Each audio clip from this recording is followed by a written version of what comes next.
स्वार्थीपणा पाहायला मिळतोय, पालकमंत्री पदाबाबत पण तेच घडतंय। नाही, ते सरकार बिलकुल स्वार्थी नाही, सरकार एकदम प्रामाणिकपणे काम करत आहे।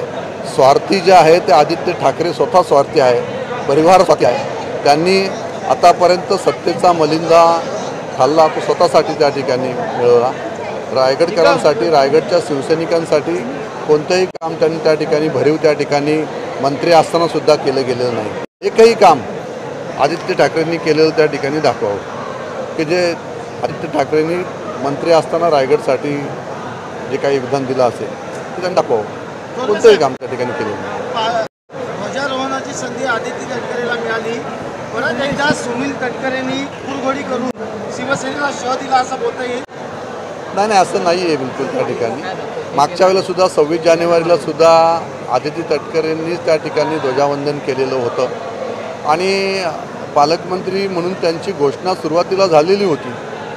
त्यामुळे त्यांना कदाचित तो मान त्या ठिकाणी पुन्हा एकदा त्या ठिकाणी झेंडावंदनाचा 15 ऑगस्टचा मान त्यांनी त्या ठिकाणी दिलेला आहे मुख्यमंत्र्यांकडनं। परंतु आता हा निर्णय लवकरात लवकर होईल, आम्हाला पूर्णपणे आत्मविश्वास आहे की रायगडचं पालकमंत्रीपद हे शिवसेनेला आणि भरत शेठच्या रूपाने मिळेल, यात कोणत्याही प्रकारची शंका आमच्या नाही। महायुतीत राहून एका पक्षात राहून तटकरेंची गळचेपी किती दिवस शिवसेना सहन करणार? महायुतीत राहून शिवसेना किती दिवस तटकरेंची गळचेपी सहन करणार?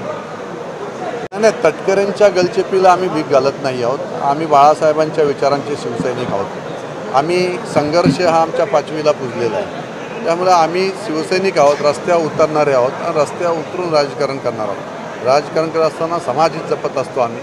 त्यामुळे आम्ही तटकरेंच्या गलचेपी वगैरे आम्ही काय मानत नाही, आम्ही जशाच तसे उत्तर देत असतो।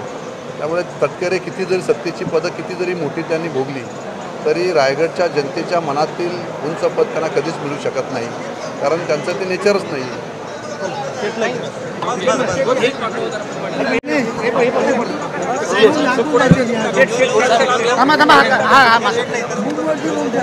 तो बोलला तर